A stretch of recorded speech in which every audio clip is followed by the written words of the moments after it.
Have you ever come back home from work or wherever, and then the moment you arrive in the house, you realize how hungry you were, and the first thing that you do, because you're really hungry, you're reaching out for a packet of crisps, you're reaching out for some cookies, etc. That could be just because, one, you have those temptations easily lying around, but also sometimes you don't really take time to plan, to say, this is what I'm going to be eating tomorrow, this is what I'll eat for my breakfast, this is what I'll eat for my snacks, this is what I'll eat for my lunch, etc. And one of the things that I've realized as an easy hack to be able to maintain or to have a good, healthy setting of healthy goals is just being able to plan and say, I'm going to eat this for my breakfast, I'll eat this for my lunch, I'll eat this for my dinner, and these will be my snacks. And so once you do that, when you're going shopping, being prudent and being disciplined to buy things that will help you to be able to say, well, this is going to be what I will eat at this moment.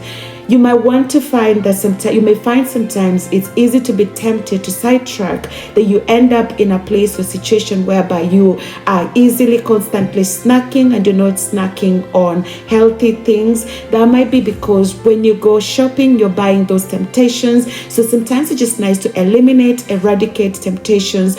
Or when you have those chocolates and things like that, keeping them away from places where you can easily reach once you come back home hungry and famished, and just being kind of in a way very disciplined about it, to say, like, tomorrow this is what I'm going to eat, 1,500 calories, breaking it down. How many calories do I want to eat for breakfast? I'll eat 500 calories. How many calories will I eat for lunch? I'll eat 500 calories. How many calories will I eat for dinner? I'll eat 500 calories.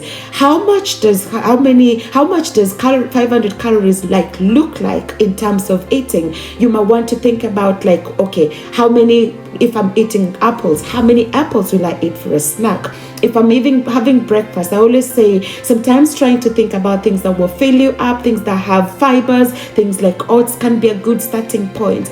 And then once you've done that, you're breaking it down into those smaller fragments, breaking it down into the calories that you need per meal. As you're shopping, be prudent to ensure that you're having foods that will help you, the foods that are loaded with nutrients, but maybe sometimes low in calories, so that you're not feeding yourself with high calories and pumping yourself with too many calories, because that could actually result in havoc in your health rather than helping you to live a healthy lifestyle. So that was quick hacks for you if you want to be able to plan your meal. And if you want to look at the video that I've made, you can look at the live recording for more details.